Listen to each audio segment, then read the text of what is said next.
উশাহৰ দৰে কাষত থকা মানুহজন এদিন যেতিয়া দূৰ হৈ যায়, এদিন দূৰ কৰি দিয়াটো সঁচাকৈ সহজ নে? আজীৱন তোমাৰ হৈ থকাৰ ইচ্ছাৰ পৰা ইটছ নট ৱৰ্কিং বুলি কোৱা যাত্ৰাও সহজ নে? সম্পৰ্ক ধৰি ৰখা আৰু এৰি দিয়া দুয়োটাই সহজ নহয়। হেজাৰজনক বিচাৰি পাওঁ, কিন্তু তেওঁ নহয়। সান্তনা আৰু মৰম দিয়া মুখবোৰ পোৱা যায়, কিন্তু তেওঁ নহয়। হেজাৰ বুজাব চেষ্টা কৰিলেও মানুহবোৰ ভাগি যায়। অন্ততঃ নিস্বাৰ্থভাৱে প্ৰেমৰ ভোগ বিচৰা মানুহবোৰ ভাগি পৰে। শেষত থাকি যায় এজন মানুহ, মৰমত অবিশ্বাসী, কাষলৈ আহিবলৈ ভয় কৰা, এটি ভাগৰুৱা দেহা। নমস্কাৰ, NKTVৰ সমদৰ্শকক মই কল্পজিৎ শইকীয়াই স্বাগতম জনাইছোঁ। ছ'চিয়েল মিডিয়াত ভাইৰেল হৈ পৰিছে এটা বিশেষ ভিডিঅ' আৰু সেই ভিডিঅ'টোক লৈ এই মুহূৰ্তত সকলোৱে চৰ্চা অব্যাহত ৰাখিছে। আৰু সেইগৰাকী বিশেষ অসমীয়া চলচ্চিত্ৰ জগতৰ অভিনেত্ৰী মোৰ কাষত আছে। মই চিনাকি কৰি দিয়াৰ হয়তো প্ৰয়োজন নাই, সকলোৱে অসমৰ প্ৰতিগৰাকী ব্যক্তিয়ে চিনি পায় নিশিতা গোস্বামী। আৰু নিশিতা গোস্বামীয়ে এটি ছ'চিয়েল মিডিয়াত কবিতা পাঠ কৰিছিল আৰু সেই কবিতা পাঠ কৰাৰ পাছতেই ছ'চিয়েল মিডিয়াত হাজাৰ হাজাৰ দৰ্শকে, হাজাৰ হাজাৰ ব্যক্তিয়ে তেখেতলৈ ফোন কৰিছে। আৰু যিটো ভিডিঅ', যিটো কবিতা, সেই কবিতাটো আমি এই মুহূৰ্তত শুনাবলৈ চেষ্টা কৰিম। কিয় তেওঁ লিখিবলগীয়া হ'ল, তেওঁৰ বিষয়ে বহু কথা পাতিবলৈ চেষ্টা কৰিম। প্ৰথমে আপোনাক শুভেচ্ছা জ্ঞাপন কৰিছোঁ শেহতীয়াকৈ হ'লেও ইংৰাজী নৱবৰ্ষৰ। ধন্যবাদ কল্প, তোমালৈও জনাইছোঁ নতুন বছৰৰ শুভেচ্ছা আৰু NKTV সমূহ দৰ্শকক জনাইছোঁ নতুন বছৰৰ শুভেচ্ছা আৰু শুভকামনা। ভাল হওক সকলোৰে বছৰটি, তাকে আশা কৰিছোঁ। এটা ছ'চিয়েল মিডিয়াত ভাইৰেল হৈ পৰিছে আপোনাৰ এটা বিশেষ ভিডিঅ'। বিশেষ ভিডিঅ'টোৱে হাজাৰ হাজাৰ লাইক, হাজাৰ হাজাৰ শ্বেয়াৰ এই মুহূৰ্তত পাইছে আৰু দৰ্শকে কিন্তু যথেষ্ট আঁকোৱালি লৈছে ছ'চিয়েল মিডিয়াত। কিয় মনলৈ আহিলে এনেধৰণৰ এটা কবিতা পাঠ কৰিবৰ বাবে হঠাৎ? আচলতে আইডিয়াটো সঁচা কথা ক'বলৈ গ'লে মোৰ নহয়। মই পঢ়িছিলোঁ পাৰ্থ গোস্বামী। পাৰ্থ খুব সৰু ল'ৰা এজন। পাৰ্থৰ লগত যেতিয়া মই সংস্পৰ্শত আহিছিলোঁ, একেলগে আমি বহিছিলোঁ, কথা পাতিছিলোঁ, বহুতো নতুন নতুন প্ৰজেক্টৰ কথা পাতোঁ। তেতিয়া পাৰ্থই তেতিয়া ক'লে যে বা আমি এনেকুৱা এটা কাম কৰিব পাৰোঁ নেকি? মই কৈছোঁ আমি নাইট মানে তোমাৰ লিখাখিনি মোৰ দ্বাৰা মই নাট্যৰূপ আমি দিব পাৰোঁ। তাৰপাছত তেতিয়া সেই তেনেকৈ কথা পাতি পেলাই আমি ডিচাইড কৰিলোঁ যে আমি এনেকুৱা ষ্টৰি টেলিং কিছুমান কনচেপ্টছ ল'ম আৰু ভাল ভাল কনচেপ্টছ কিছুমান লৈ পেলাই আমি কৰিম, ছ'চিয়েল মিডিয়াৰ কাৰণেই কৰিম বুলি ভাবিলোঁ। তাৰপাছত পাৰ্থ, মই, লগতে মোৰ যিটো টীম মেম্বাৰ্ছ আছে, আশিষ শইকীয়া, খুব ভাল চিনেমেটোগ্ৰাফাৰ, এতিয়া অভিনয়ো কৰে, আশিষ, জোনালী, আমি চব একেলগ হ'লোঁ আৰু তাৰপাছত আমি এই প্ৰজেক্টটো আৰম্ভ কৰিলোঁ, এনেকৈ কেতিয়াবা। আৰু প্ৰথমতে যেতিয়া মই এনেকৈ কেতিয়াবা প্ৰথম যিটো ভিডিঅ' দিছিলোঁ, তেতিয়াই আমি সাংঘাতিক সমাদৰ লাভ কৰিছোঁ, খুব ভাল পাইছিলে মানুহে, হাজাৰ হাজাৰ শ্বেয়াৰ্ছ হৈছিলে। তাৰপাছত আমি নেক্সট ভিডিঅ'টো কৰিলোঁ। অকণ সময় লাগে আচলতে, কাৰণ প্ৰথম কথা এনেকুৱা ধৰণৰ ভিডিঅ' কৰিবলৈ এটা মুড লাগে আৰু সেই মুডটো সকলোৰে মানে সকলো ভাল মুডত থাকিব লাগিব। তেতিয়া আমি প্লেন কৰি লওঁ যে নহয় আমি বহিম, আমি কৰিম তাৰপাছত।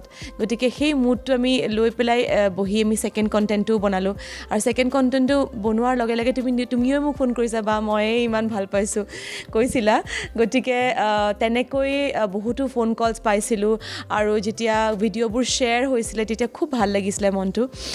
কাৰণ কিছুমান জীৱনক লৈ পেলাই, কিছুমান ভাল পোৱাক লৈ পেলাই, কিছুমান সুখ দুখক লৈ পেলাই আমি কিছুমান কণ্টেণ্টছ ৰেডি কৰিছিলোঁ, তেনেকৈ বনাইছিলোঁ।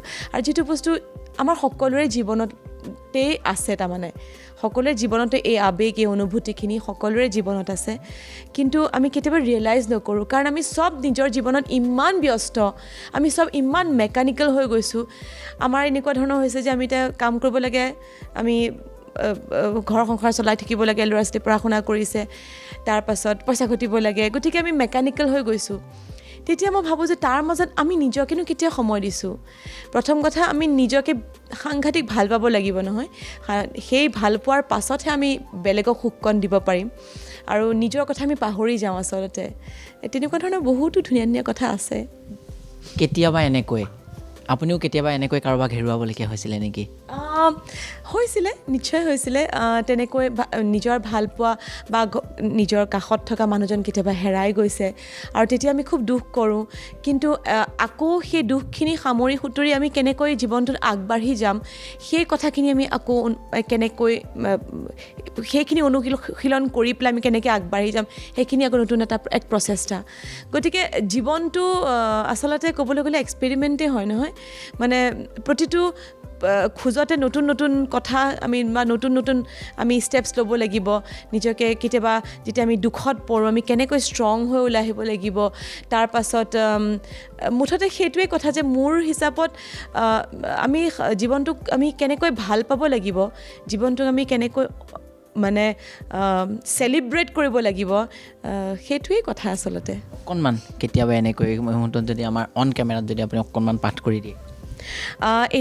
এইটো মই ছেকেণ্ড কণ্টেণ্টো বনাইছিলোঁ, যিটো উশাহৰ দৰে কাষত থকা মানুহজন এদিন যদি হঠাতে দূৰ হৈ যায়, দূৰ কৰি দিয়াটো সঁচাকৈ সহজ নে?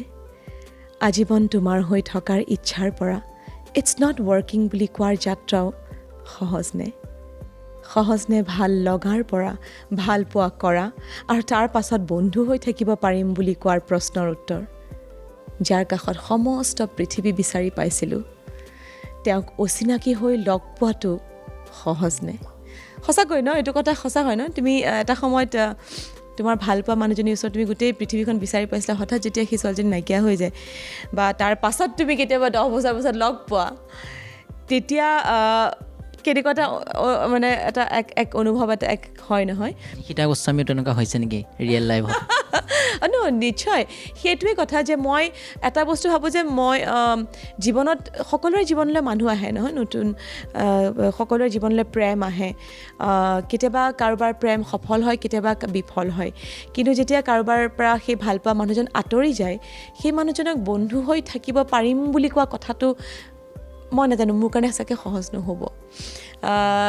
গতিকে মোৰ যেতিয়া চায়নাৰ লগত এক বন্ধুত্বৰ সম্পৰ্ক আছিলে, তেতিয়া মোক চায়নাই কৈছিলে মই বিয়া চিয়া মই বিলিভ নকৰোঁ, মই বিয়া নাপাতোঁ। তেতিয়া মই কৈছোঁ ঠিক আছে, তই কিন্তু গুচি যাবি মোৰ জীৱনৰ পৰা আৰু মই তোক কেতিয়াও লগো নাপাওঁ। কিন্তু লাকিলি বিয়া হ'ল আৰু সেইটোৱে আচলতে অকল এইখিনিয়ে নহয়, মানে এইটো কণ্টেণ্টেই নহয়, আমি তেনেকুৱা ধৰণৰ বহুতো ধুনীয়া ধুনীয়া কিছুমান কণ্টেণ্টছ ভাবিছোঁ। আৰু আজিকালি আচলতে কি হৈছে, পৃথিৱীখন ইমান জটিল হৈ গৈছে ন। আমাৰ চাবাচোন তুমি ৰাস্তাত যেতিয়া খোজকাঢ়োঁ, মই ৰাস্তাত খোজকাঢ়িলে কেতিয়াবা চাই যাওঁ, মই নিজকেও নিজতো সেইটো বস্তু প্ৰযোজ্য হয়। ৰাস্তাত যেতিয়া আমি খোজকাঢ়ি যাওঁ 80% 80% মানুহৰ কপালখন এনেকৈ খোজকাঢ়ি থাকেনে? এনেকৈ কপালখন খোজকাঢ়ি থাকে। ৰাস্তা ক্ৰছ কৰিছে, মানুহৰ কপাল খোজকাঢ়িছে, দোকানত বস্তু এটা কিনিছোঁ, কপাল কোচ খাই আছে। গতিকে কপালখন আমাৰ কোচ কিয় খাই থাকে? মানে আমাৰ মগজটোত কিমান হেভি লোড তুমি ভাবা, ষ্ট্ৰেছ, ফ্ৰাষ্ট্ৰেশ্যন, ডিপ্ৰেশ্যন, এইবিলাক কিমান বেছি সোমাই আছে। গতিকে আমি সেইটোৱে চেষ্টা কৰোঁ যাতে সেই গোটেই বস্তুবিলাক যাতে আঁতৰি যায় আৰু লাইফটো যাতে আমি আকৌ ধুনীয়াকৈ জীয়াই থাকিব পাৰোঁ। মানে অসম্পূৰ্ণ কৰিলে গোটেইটো যদি অকণমান সম্পূৰ্ণকৈ পঢ়ি দিয়ে, কাৰণ দৰ্শকে আপোনাৰ পৰা বিচাৰিব। কাৰণ আপুনি যেতিয়া কৰি আছিলে তেতিয়া হাজাৰ হাজাৰ দৰ্শকেও ফেচবুকত বা আপোনাক কৈছিলে যে আপুনি কিয় এনেধৰণে লিখিবলৈ মনলৈ আহিলে বা সকলো কথা অকণমান যদি গোটেইটো যদি আমাৰ এই অনুষ্ঠানৰ যোগেদি যদি আপুনি অকণমান পাঠ কৰি দিয়ে। উশাহৰ দৰে কাষত থকা মানুহজন এদিন যেতিয়া দূৰ হৈ যায়, এদিন দূৰ কৰি দিয়াটো সঁচাকৈ সহজ নে? আজীৱন তোমাৰ হৈ থকাৰ ইচ্ছাৰ পৰা ইটছ নট ৱৰ্কিং বুলি কোৱা যাত্ৰাও সহজ নে? সহজ নে ভাল লগাৰ পৰা ভাল পোৱা কৰা আৰু তাৰ পাছত বন্ধু হৈ থাকিব পাৰিম বুলি কোৱা প্ৰশ্নৰ উত্তৰ? যাৰ কাষত সমস্ত পৃথিৱী বিচাৰি পাওঁ, তেওঁ অচিনাকি হৈ লগ পোৱাটো সহজ নে? আচলতে সহজ একোৱেই নহয়। সম্পৰ্ক ধৰি ৰখা আৰু এৰি দিয়া দুয়োটাই সহজ নহয়। হেজাৰজনক বিচাৰি পাওঁ, কিন্তু তেওঁ নহয়। সান্তনা আৰু মৰম দিয়া মুখবোৰ পোৱা যায়, কিন্তু তেওঁ নহয়। আৰু এনেকৈ হাঁহি হাঁহি হেৰুৱাই দিওঁ নিজৰে এটি বুকুৰ টুকুৰা আৰু শেষত কওঁ ইটছ অল ৰাইট। সুখী থাকা মনে বিচৰা ধৰণে মানুহবোৰ আচলতে পুতলা নহয়, সকলোৱে অনুভূতিবোৰ আচলতে সস্তীয়া নহয়। হেজাৰ বুজাব চেষ্টা কৰিলেও মানুহবোৰ ভাগি যায়। অন্ততঃ নিস্বাৰ্থভাৱে প্ৰেমৰ ভোক বিচৰা মানুহবোৰ ভাগি পৰে। শেষত থাকি যায় এজন মানুহ, মৰমত অবিশ্বাসী, কাষলৈ আহিবলৈ ভয় কৰা এটি ভাগৰুৱা দেহা। জীয়াই থাকে, হাঁহিও থাকে, অথচ কিবা এটা নাথাকে। সেই কিবা এটাকে হেৰুৱাবলৈ নিদিব। আনক যন্ত্ৰণাৰে আবৃত পৃথিৱীত কাৰোবাৰ সাহস হওক, ভাল পোৱাৰ অৰ্থ হেৰুৱা পৃথিৱীত কাৰোবাৰ মৰম হওক। জীৱনে ইমানেই বিচাৰে, মানুহেও ইমানেই বিচাৰে। ধন্যবাদ জনাইছোঁ। আপুনি এটা কথা কৈছে যে হাজাৰ হাজাৰ লোকে আঁকোৱালি লৈছে এই বিশেষ ভিডিঅ'টো। এই মুহূৰ্তত জানিব বিচাৰিব, আপুনি এটা কথা কৈছে যে সকলোৱে বৰ্তমান এই সময়ছোৱাত নিজক লৈ সকলো লোক ব্যস্ত, কিন্তু যেনেধৰণে ধৰক আগতে এনেধৰণৰ আৱেগ অনুভূতিবোৰ আজিকালি পাহৰি গৈছে মানুহবিলাকে। নিজক লৈ সকলোৱে ব্যস্ত, টকা ঘটাক লৈ বা সকলোৱে নিজৰ সংসাৰখনক লৈ। কিন্তু কি ক'ব বিচাৰিব ধৰক নৱপ্ৰজন্মই আজিৰ তাৰিখতো আপোনাৰ যিটো বিশেষ ভিডিঅ'টোক কিন্তু লৈ মোৰো হয়তো চকুত সেই সময়ত অকণমান চকু পানী ওলাইছিলে, কিন্তু বহুজনে কিন্তু তেনেধৰণে অকণমান চৰ্চা যথেষ্ট কৰিছে এই বিশেষ ভিডিঅ'টোক লৈ।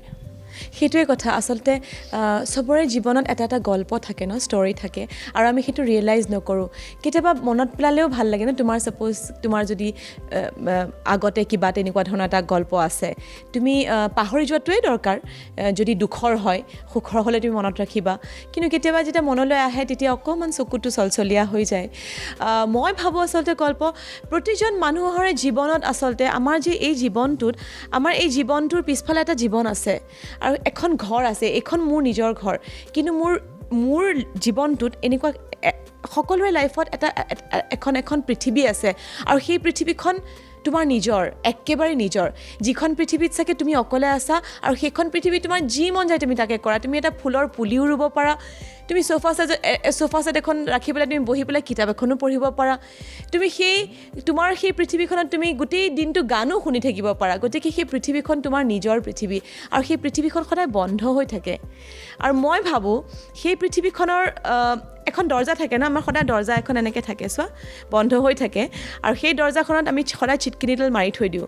সেই দৰ্জাখনৰ পিছফালৰ পৃথিৱীখন তোমাৰ নিজৰ পৃথিৱী, যিখন পৃথিৱী কেতিয়াও তুমি দৰ্জাখন খুলিব চেষ্টা নকৰিবা, কিন্তু সেই দৰ্জাখনৰ কাষেদি, দৰ্জাখন দুখন পাত্তা এনেকৈ বন্ধ হৈ থাকে ন, সেই দৰ্জাখনৰ কাষেদি এটা এয়াৰ গৈ থাকে, এটা পজিটিভ এনাৰ্জি এটা গৈ থাকে, আৰু সেই পজিটিভ এনাৰ্জিয়ে তোমাৰ গাত লাগি আছে, আৰু সেইকণ পজিটিভ এনাৰ্জিয়ে যথেষ্ট তোমাৰ মেকানিকেল লাইফটো তুমি এনেকৈ ধুনীয়াকৈ চলাই লৈ যোৱাটো তোমাৰ কাৰণে সহজ হৈ যায়। গতিকে সেই পৃথিৱীখন তোমাৰ নিজৰ পৃথিৱী, আৰু সেই পৃথিৱীখন মই সকলোকে কওঁ, সকলোৱে যাতে সযতনে ৰাখে। সেই পৃথিৱীখন আটাইতকৈ ডাঙৰ পৃথিৱী। ধন্যবাদ জনাইছোঁ ইমানখিনি সময় দিয়াৰ বাবে। আৰু ইংৰাজী নৱবৰ্ষৰ পাৰ হৈ গ'ল, 2023 সোমাইছে। কেনেধৰণৰ পৰিকল্পনা আৰু কেনেধৰণে আৰু এনেকুৱা ধৰণৰ কিমান বনাব, বা কেনেধৰণে এইটো প্ৰথমটোতো ৰাইজে আঁকোৱালি লৈছে আৰু এনেধৰণে বনাব? নিশ্চয়। প্ৰথম কথা, মই নতুন প্ৰজন্মৰ, যিহেতু মই কৈছোঁ, পাৰ্থহঁতৰ কথা কৈছোঁ, আশিষৰ কথা কৈছোঁ, তেওঁলোকৰ পৰা মই বহুত শিকিছোঁ দেই। কাৰণ ইমান টেলেণ্ট কেনেকৈ সোমাই আছে তেওঁলোকৰ মাজত, আৰু তেওঁলোকে সেইটোৱে কৈছোঁ, তেওঁলোকৰ ক্ৰিয়েটিভিটি যিখন পৃথিৱী নহয়, সাংঘাতিক ষ্ট্ৰং হয়। আৰু সেই তাৰ পৰা যেতিয়া মই তেওঁলোকৰ পৰা বস্তুবিলাক শিকি থাকোঁ, মই কৈছোঁ হয় দেখোন, এনেকুৱা কৰিব পাৰি দেখোন।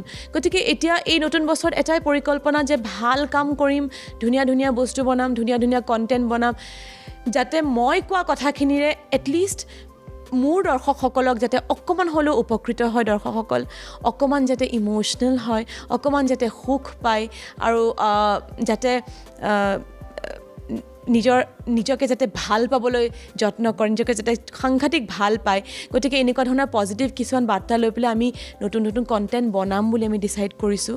আৰু যদি সংসাৰখন যদি ভাগি আছে, তেনেহ'লে আপোনাৰ ভিডিঅ'টো চাই পুনৰ জোৰা লাগক। সেইটোৱে কথা, আমি আকৌ এটা পুনৰ জোৰা লাগক। আৰু আকৌ এটা কথা, মই এই নেক্সট কণ্টেণ্টটো সেইটোৰ ওপৰতে বনাম যে আমি আচলতে বহুত লোকৰ কথা ভাবি পেলাই বা সমাজৰ কথা ভাবি পেলাই কিছুমান কাম আমি কৰিবলৈ ভয় কৰোঁ, বা কিছুমান কাম আমি নকৰোঁ, বা তেনেকুৱা ধৰণৰ কথা হয় নহয়। গতিকে নিজৰ জীৱনটো নিজৰ জীৱনে, গতিকে নিজৰ জীৱনটোৰ কথা আপোনালোকে নিজেই ভাবিব লাগিব, আৰু নিজৰ জীৱনটোত আপোনালোকে তাত কোনো নাই নিজৰ ঘৰখনৰ বাহিৰে, নিজৰ ঘৰৰ পৰিয়ালৰ মানুহৰ বাহিৰে। গতিকে জীৱনটো উদযাপন কৰক, মই সেইটোৱে ভাবিম। আৰু আমাৰ কণ্টেণ্টছবোৰে যাতে সকলো দৰ্শকসকলক অকণমান পজিটিভিটি দিয়ে তাকে আশা কৰিম, আৰু তেনেকৈ পৰিকল্পনা কৰি পেলাই ভাল ভাল কাম কৰিম। নিশ্চিতভাৱে ধন্যবাদ জনাইছোঁ। সেয়া আছিল অসমৰ চলচ্চিত্ৰ জগতৰ অভিনেত্ৰী নিশিতা গোস্বামী। নিশিতা গোস্বামীৰ যিটো ফেচবুক পেজ, সেই ফেচবুক পেজত তেওঁ এটা কেতিয়াবা এনেকৈ বুলি এটা কবিতা পাঠ কৰিছিল, আৰু সেই কবিতাটো পাঠ কৰাৰ পাছতেই ছ'চিয়েল মিডিয়াত হাজাৰ হাজাৰ লোকে সমাদৰ লাভ কৰিছে, সকলোৱে শ্বেয়াৰ কৰিছে আৰু সকলো আৱেগিক হৈ পৰিছে। আৰু ইংৰাজী নৱবৰ্ষৰ পাৰ হৈ গ'ল, আৰু ইংৰাজী নৱবৰ্ষৰ এই সময়ছোৱাত আজি 11 জানুৱাৰী, আৰু এই সময়ছোৱাতো নিশিতা গোস্বামীলৈ আমি শেহতীয়াকৈ NKTVৰ তৰফৰ পৰা ইংৰাজী নৱবৰ্ষৰ শুভেচ্ছা জ্ঞাপন কৰিছোঁ। আৰু অনাগত দিনতো এনেধৰণৰ কাম কৰি যাওক আমি NKTVৰ এই অনুষ্ঠানৰ যোগেদি তেওঁক শুভেচ্ছা জ্ঞাপন কৰিছোঁ। আৰু NKTVৰ এই বিশেষ প্ৰতিবেদনৰ পৰা মই কল্পজিৎ শইকীয়াই বিদায় লৈছোঁ।